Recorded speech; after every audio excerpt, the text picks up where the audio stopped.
Dobrý den, jmenuji se Marek Douša a jsem odborným garantem kurzu Pokročilý Office pro prezentace, dokumenty a AI grafiku. Zastupuji zde náš zkušený lektorský tým, který se o vás bude během školení starat. Naši lektoři mají dlouhodobé zkušenosti s výukou kancelářských aplikací, tvorbou prezentací, dokumentů a praktickým využitím nástrojů umělé inteligence. Všichni lektoři mají jasně dané, jak má kurz probíhat a průběžně kontrolujeme a zdokonalujeme formu i obsah školení jednotlivých lektorů. Cílem tohoto videa je, abyste si udělali realistickou představu o tom, jak výuka u nás probíhá, jaká je náročnost kurzu a co budete po jeho absolvování schopni využít ve své práci. Kurz je určený pro uživatele, kteří už mají dobrý základ v Microsoft Office a chtějí se posunout k tvorbě kvalitnějších pracovních výstupů. Je vhodný pro ty, kdo připravují dokumenty, prezentace, tabulkové podklady, vizuály nebo pracovní komunikaci pro kolegy, vedení, zákazníky či obchodní partnery. Nejde tedy jen o samotné ovládání programů, ale hlavně o to, jak jejich možnosti využít při přípravě přehledných, srozumitelných a profesionálněji působících výstupů. Před kurzem byste měli mít jistotu v běžné práci s Wordem, Excelem, PowerPointem a Outlookem. Měli byste zvládnout vytvořit běžný dokument, pracovat se základními tabulkami, připravit jednoduchou prezentaci a orientovat se v e-mailové komunikaci. Na začátku si potřebné pojmy sjednotíme, ale kurz už bude směřovat k pokročilejší a samostatnější práci. Hlavní zaměření tohoto kurzu je na propojení pokročilých kancelářských nástrojů s tvorbou prezentací, dokumentů a vizuálních podkladů.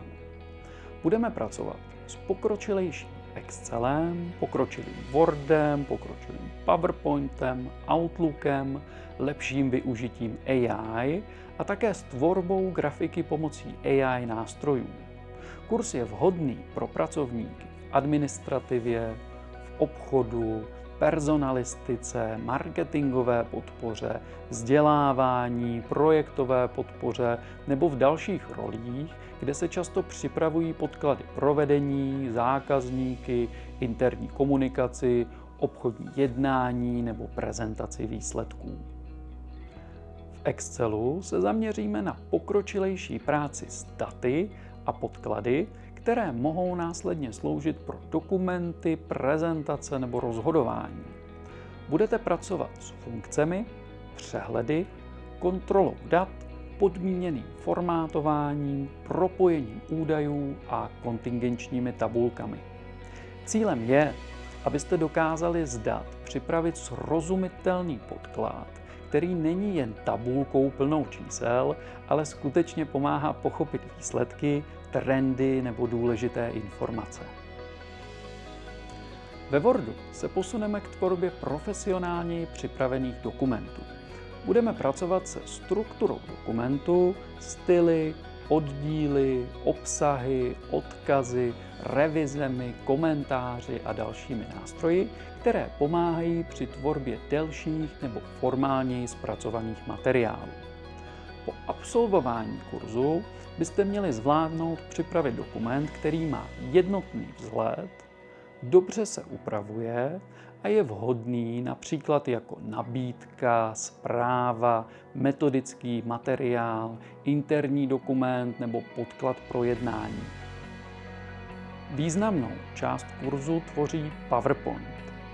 Zaměříme se na tvorbu prezentací, které nejsou jen souborem jednotlivých snímků, ale mají jasnou strukturu, vizuální logiku a podporují sdělení, které chcete předat.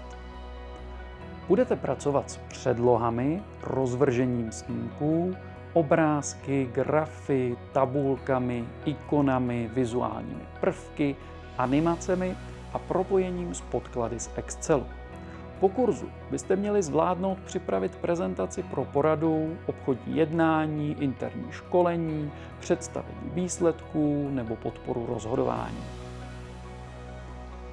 Součástí kurzu je také Outlook. Nebudeme se věnovat jen běžnému odesílání e-mailů, ale hlavně efektivnější práci s komunikací, kalendářem, úkoly a organizací času.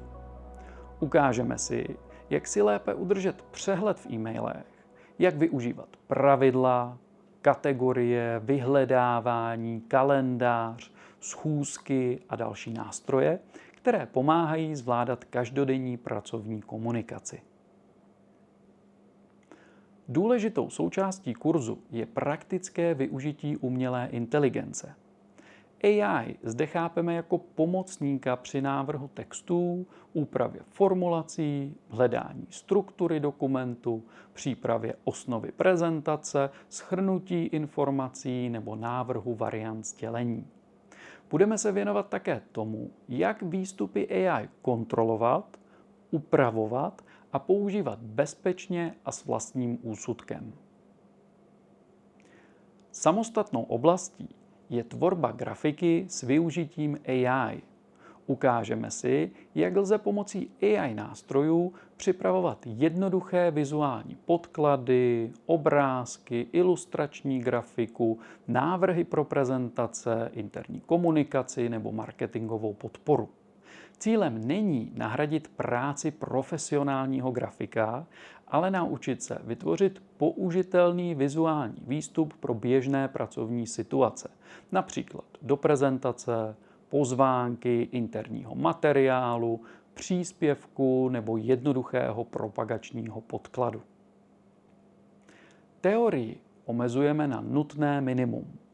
Důležité pro nás je, abyste jednotlivé postupy dokázali použít ve své práci. Lektor vždy nejprve vysvětlí smysl daného postupu, potom ukáže řešení na konkrétním příkladu a následně si podobný úkol vyzkoušíte sami. U tohoto kurzu už nejde jen o znalost funkcí, ale hlavně o schopnost propojit více nástrojů dohromady a vytvořit kvalitní pracovní výstup. V další části tohoto videa uvidíte, že výuka u nás není jen pasivní sledování výkladu. Ukážeme vám, jak pracujeme s konkrétním zadáním, jak lektor účastníky postupně provází řešením a jak si účastníci jednotlivé kroky sami zkoušejí. Cílem ukázky je, abyste viděli běžný průběh školení, tedy praktickou práci, vysvětlení postupu, samostatné procvičení a průběžnou podporu lektora. Právě tímto způsobem si v kurzu postupně osvojíte pokročilejší práci s dokumenty, tabulkami, prezentacemi, komunikací a AI grafikou. Po absolvování kurzu byste měli mít větší jistotu při přípravě výstupů, které mají být nejen správně zpracované, ale také přehledné, srozumitelné a dobře prezentovatelné. Budete lépe vědět, jak propojit Word, Excel, PowerPoint, Outlook a AI nástroje v reálné pracovní situaci. Při tvorbě dokumentů, prezentací, datových podkladů, vizuálů a pracovní komunikaci. Naším cílem je, abyste z kurzu odcházeli s pocitem, že dokážete připravovat kancelářské výstupy na vyšší úrovni a s větší jistotou než dosud. Dobrý den, jmenuji se Iva Horová a jsem majitelka vzdělávací společnosti Abeceda PC Consulting. Těší mě, že zvažujete právě náš kurz. Na trhu působíme už více než 20 let a proto víme, jak důležité je při učení kromě odbornosti také příjemné prostředí, lidský přístup a trpělivost lektora. Ráda bych vám tedy krátce představila naše studijní prostředí. Pokud se rozhodnete pro prezenční výuku, přivítáme vás v našich moderně vybavených a příjemných učebnách, kde má každý k dispozici svůj počítač. Ale je zde i možnost drobného občerstvení nebo kvalitní kávy. Školení můžete ale také absolvovat online z pohodlí svého domova nebo kanceláře. Pokud si vyberete online formu, připojíte se do prostředí vzdělávací platformy Microsoft Teams. I pokud nemáte s online schůzkami zkušenosti, nemusíte se vůbec ničeho obávat. Jak postupovat, vám dopředu přesně popíšeme a kdyby se cokoliv nedařilo, jsme tu pro vás. Pomůžeme vám a poradíme. Jen je dobré si předem zajistit funkční mikrofon, abyste se mohli během výuky pohodlně ptát. Nejde totiž o žádná předtočená videa. Výuka probíhá živě. S lektorem jste v neustálém kontaktu a vidíte přímo jeho obrazovku. Je to tedy velmi podobné, jako když se školení účastníte z naší učebny. Velmi si zakládáme na komunikaci s účastníky a poskytování zpětné vazby. Kdykoliv se můžete lektora na cokoliv zeptat.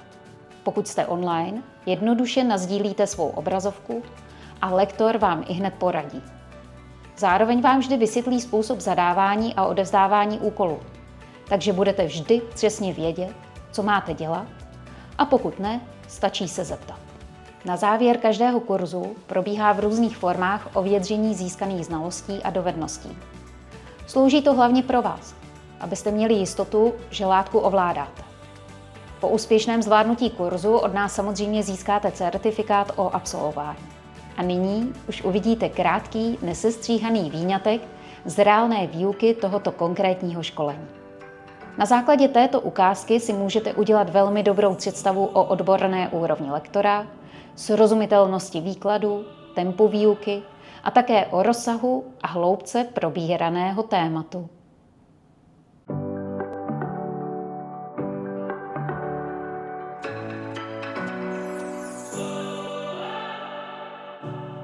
V tomto videu se podíváme na to, jak můžete v Excelu nastavit takzvané ověření dat. To je něco, co vám dovoluje přizpůsobit tu tabulku tak, aby když ji bude někdo vyplňovat, tak aby mu to dovolilo vyplnit jenom určité věci, třeba jenom určitá čísla v nějakém rozmezí, nebo jenom nějaké texty, dejme tomu, aby se nám právě pak nestávalo, třeba i z hlediska databází, že někdo vyplní nějaký pojem jako Praha pomlčka 1, někdo jako Praha mezera 1 a tak dále. Tak se na to pojďme rovnou tady podívat.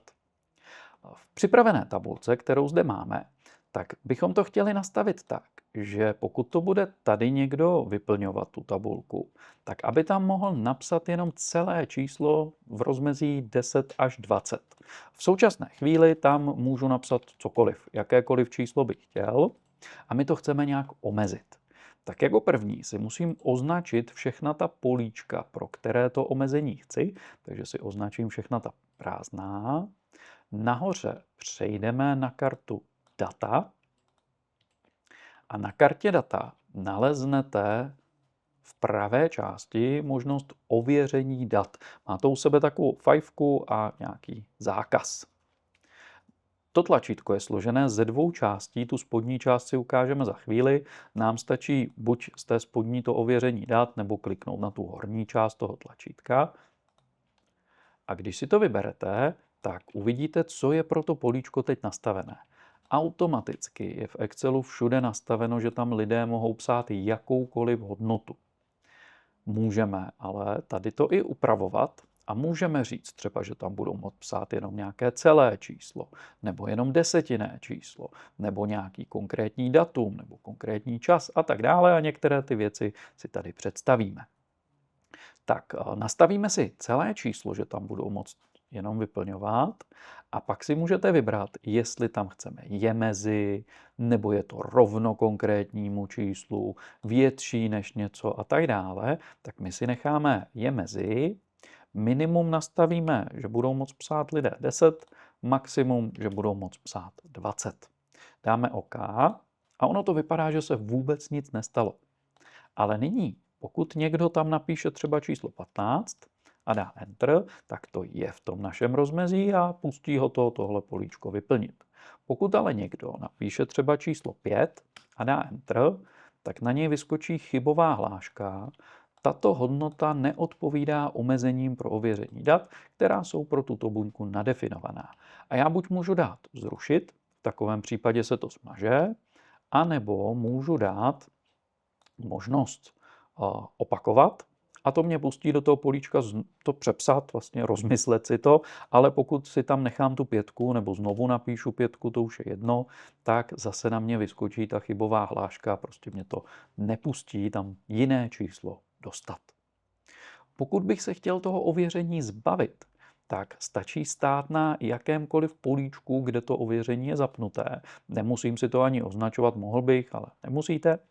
Otevřít si to ověření dat a tady to buď přenastavit zase na možnost jakoukoliv hodnotu, a nebo dole je přímo tlačítko vymazat vše. Akorát tady pozor, smazalo by se vám to jenom z toho políčka, kde stojíte. My musíme ještě zaškrtnout, použít tyto změny u všech ostatních buněk se stejným nastavením. Když to zaklikneme, tak Excel si sám označí zbytek těch políček.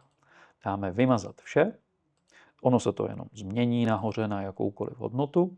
Potvrdím OK a teď už sem můžeme psát zase, co bychom chtěli. A tímto můžete omezit tedy tenhle sloupeček pro celá čísla, že tam půjdou psát jenom v tomhletom třeba rozmezí, nebo bych mohl dát větší než nějaké číslo a tak dále. Pokud už tam data mám v tom sloupečku, to je ukázka tady vedle, tak můžu také i proto zapnout to ověření. Tak já si je všechna označím, půjdu zase na ověření dát, tady to změníme na celé číslo, dám si klidně to je mezi a řekněme, že mezi hodnotou 50 a maximum si dáme třeba 100. Dáme OK, ale pokud už tam data jsou, tak ono vám to ta data nějak nezmění, nepřepíše, nepředělá. Je to tu jen připravené do budoucna, kdyby se někdo snažil nějaké číslo přepsat, třeba tuhle 12 na 1, takže ho to nepustí. Ale s těmi původními daty to nic neudělá. A pokud bych chtěl vidět, která data nevyhovují teď tomu mému omezení neboli ověření dat, tak k tomu se dá využít u toho ověření dat právě ta šipka. A můžu si tady nechat zakroužkovat neplatná data. Když to zaškrtneme, tak v té tabulce vám přibydou takovéhle kroužky a ukáže vám to, co teď vlastně nesplňuje. My jsme dávali od 50 do 100, tak co tomu nevyhovuje. Pokud se těch kroužků chci zbavit, tak musím zase dát tu šipku a dát možnost vymazat kroužky ověření. A tím se mi smažou. Ty kroužky tedy slouží spíše proto, když už tam nějaká data jsou, abych si to nechal takhle vybarvit. Dále můžeme omezit na nějaké desetinné číslo, tak si to tu označíme. Rozklikneme si zase ověření dat. Tady si zvolím desetinné číslo. Můžu zase říct je mezi, nebo já si dám klidně je větší než a řeknu třeba je větší než 10,10. Potvrdím a zase, když se někdo bude snažit napsat číslo 1, vyskočí mu chybová hláška. Když napíše 10,15, tak už je to v pořádku. Když napíše 10, třeba tadyhle 10,005, tak ho to nepustí. Je to pro ty případy, kdybyste potřebovali nějaké desetinné číslo. Dále můžu konkrétní datum. Tady si to označím. Dám si zas ověření dát. Vybereme možnost datum. Mohl bych dát nějaké zas mezi to datum. Případně si to můžu nastavit i rovno. A do těch políček se dá buď vyplnit konkrétní datum, nebo se zde dá vyplnit i třeba funkce. Existuje funkce dnes, která vám vlastně vždy zobrazuje dnešní datum podle toho, jak si ten Excel otevíráte. A já bych mohl říct, že těm lidem sem půjde napsat jenom dnešní datum, ten den, kdy to mají zrovna otevřené, ten Excel. Musel bych sem napsat tu funkci a bohužel vám to tu nezačne nic napovídat. Vy musíte vědět, jak se ta funkce píše. Tady je to i ukázané v tom sloupečku. Musím sem napsat rovná se dnes a závorky. Ta funkce dnes takto vypadá. Dám OK. A když se budu snažit napsat tam třeba 12.12.2022, vyskočí ta chybová hláška. Když se pokusím tam napsat dnešní datum, tady 23.3.2026, tak to mi to dovolí. Pokud bych si ten soubor otevíral zítra, tak mi to nedovolí už napsat to zpětné datum, ale to už je tu vyplněné. Mohl bych napsat jenom to zítřejší. Stejně tak funguje čas. kdy zase bych si to mohl označit a v tom ověření byste nastavili konkrétní nějaký počáteční, koncový čas a tak dále. To teď funguje to podobně jako datum. A poslední, co tady si ukážeme z toho základního nastavení, tak je délka textu.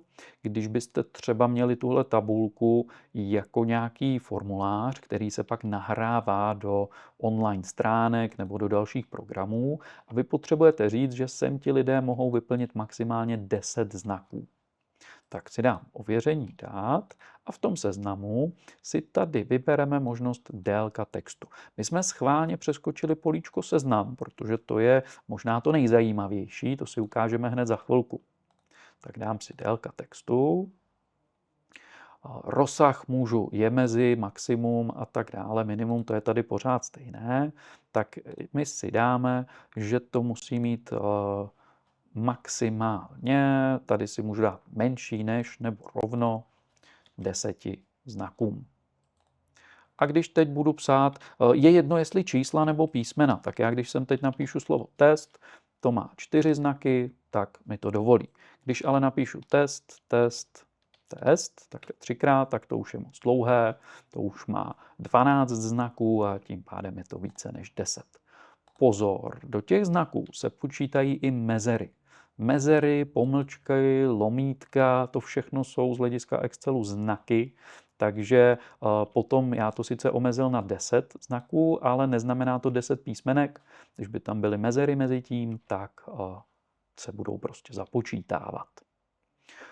Tohle z toho, co jsme si teď tady ukázali, tak to jsou ty základní možnosti toho nastavení, takže nějaké číslo, celé číslo, desetinné číslo a tak dále, ale de facto nejpoužívanější asi z těch možností je možnost takzvaného seznamu, nějakého vybíracího seznamu, ze kterého si ti lidé budou moct něco nastavovat. To si ukážeme na dalším listě, který se jmenuje ověření dat pomlčka seznam. Ten si rozklikneme. A tady je připravená tabulka, kde budeme vyplňovat určitá oddělení, jméno, příjmení zaměstnance a nějaké pracoviště. A my chceme, že když vyplníme oddělení, tak nám to rovnou přepíše, tadyhle podle té klíčovací tabulky, na jakém pracovišti se to nachází.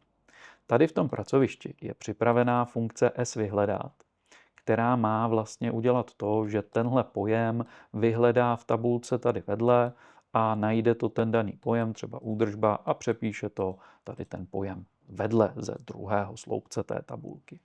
A aby tady nevyskakovala nějaká chyba, tak je ještě ta S-vyhledat obalená funkcí if error, kde je řečeno, pokud by byla chyba tohodle z toho, takže třeba pokud je to zadání ještě teprve prázdné, tak místo toho nic neukazuju. To jsou tyhle uvozovky. To je pro zajímavost, že tady ten vzorec je takhle připravený.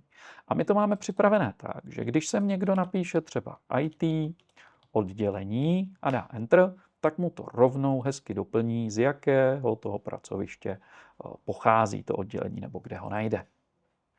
Jenomže, co když mi sem někdo napíše jenom takhle IT? Nebo tamhle vidím vpravo právní oddělení, napíše třeba jenom právní. Tak to nebude fungovat, protože v té pomocné tabulce musí být celý ten pojem. A já bych to chtěl nastavit spíše tak, že ti lidé si tady budou moct vybírat z nějakého seznamu, které pojmy budou moct vyplňovat a ani je to nepustí vyplnit nic jiného. Tak si označíme celý ten první sloupec. A opět k tomu slouží ověření dat. A tady si zvolím možnost seznam. V tom zdroji, který je tady uveden, tak tam můžete napsat ty pojmy ručně. Já bych se mohl napsat IT oddělení, středník, mezera personální, tady napíšu jenom třeba personální, a pokud bych dal OK, tak vlastně pro všechna ta políčka si ti lidé budou moct vybírat z těchto dvou. Pokud ale mám ten seznam k dispozici někde vedle, tak je příjemnější. Tady jen pozor, musí tam být středník. Když bychom tam místo toho dali čárku, tak to znamená, že ti lidé by si vybírali z pojmu IT oddělení čárka personální. Takže na tohle pozor, tam je středník, ale protože my ten seznam máme připravený tady vedle, tak půjdeme do toho ověření dat, tady smažeme to, co tady je a označíme si sem všechny tyhle ty pojmy. Od toho K2 po K7, ono si to rovnou ty pojmy takto uzamkne. Dáme OK.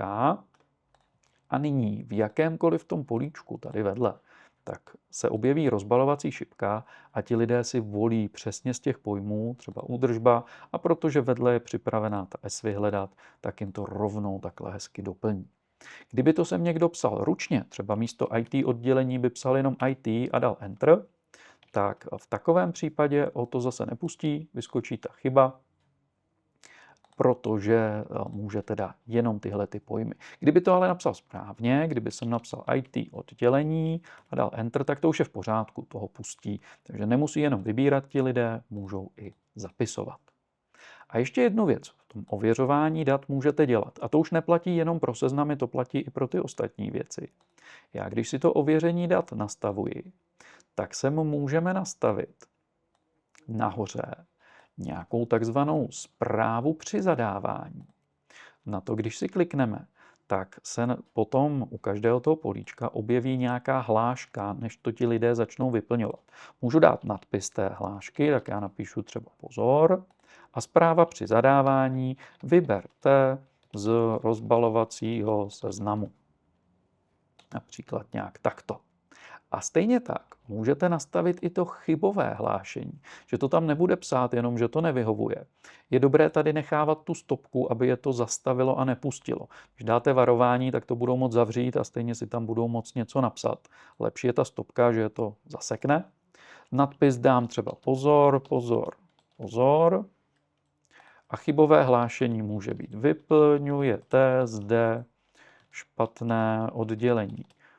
Pokud vám oddělení nejde vybrat ze seznamu, kontaktujte prosím Marka z HR například. A dáme OK. A v tu chvíli, když někdo začne něco vyplňovat, tak na něj vyskočí ta zpráva při zadávání. Pozor, vyberte z rozbalovacího seznamu. Aha, tak dobrý. A když by něco tam začal psát svého, já sem napíšu někam slovo test a dal Enter, tak na něj nevyskočí ta obecná chybová hláška, ale ta moje. S tím nadpisem pozor, pozor, pozor, vyplňujete zde špatné oddělení a tak dále. A může to těm lidem trošičku pomoct, vlastně je navést, co si tam představujeme. Ta chybová hláška může být napsaná, zde můžete vyplňovat pouze číslo v rozmezí 15 až 30 například a ten člověk se to z toho dozví, pokud tu hlášku teda si přečte a rovnou ji neodklikává.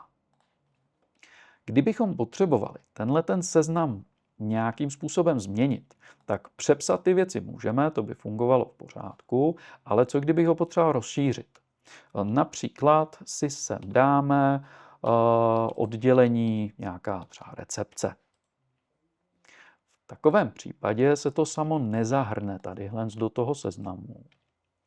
Ale je na to taková finta, musel bych to teda předělat, jenom bych si to označil, ověření dat a tam přeoznačil.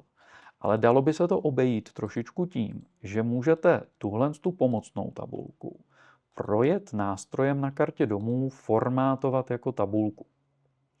Když bych použil, tady si jen volím design, nějaký třeba ten design a z toho nastavení potvrdil jako OK, já možná ještě tady nahoře v návrhu tabulky zvolím nějaký výraznější design, tady třeba ten modrý, ať je to lépe vidět, tak jakmile začnu něco připisovat, tady začnu psát recepce, tak ono se to samo do téhleté chytré tabulky formátovat jako tabulku zahrne. A v takovém případě, když teď půjdu do toho rozbalovacího seznamu, tak ten nový pojem se tam sám přidá a já to nemusím přenastavovat. Je tedy dobré tu pomocnou tabulku, tak ten pomocný seznam mít nastaven tímhletím, formátovat jako tabulku, abych to měl do budoucna, třeba nějak bezúdržbové. Tady mi to samozřejmě nic nenajde, napíše to nulu, protože tady ještě není nic vyplněného. Kdybych tam něco vyplnil, tak už by to fungovalo správně. Tímto způsobem můžete tedy omezovat to, co vám kdo bude do jaké tabulky vyplňovat, aby se vám neděly ty věci, že tam bude více mezer, někdo ten pojem pochopí nějak jinak. Tady u toho seznamu tam byl i navázaný další vzorec, takže kdyby si tam vyplňovali ti lidé, co chtějí, tak ten můj vzorec s tím vyhledat nebude fungovat správně a já jim to můžu přes tohleto ověření dat takto omezovat a trochu, dejme tomu, přizpůsobovat. Děkuji vám za zhlédnutí naší ukázky. Věřím, že vám pomohla udělat si jasnou představu o tom, jak u nás učíme a jak bude kurz probíhat. Naše více než 20leté zkušenosti a stabilně vysoké standardy kvality jsou pro vás zárukou, že čas a energie, které do vzdělávání vložíte, se vám vyplatí a v práci je zúročíte. Pokud byste si s čímkoliv nevěděli rady, ať už při výběru toho správného kurzu, nebo máte dotaz v prezenční či online formě, určitě se nám ozvěte. Od toho tu jsme. Budeme se na vás těšit na kurzu. Nashledanou.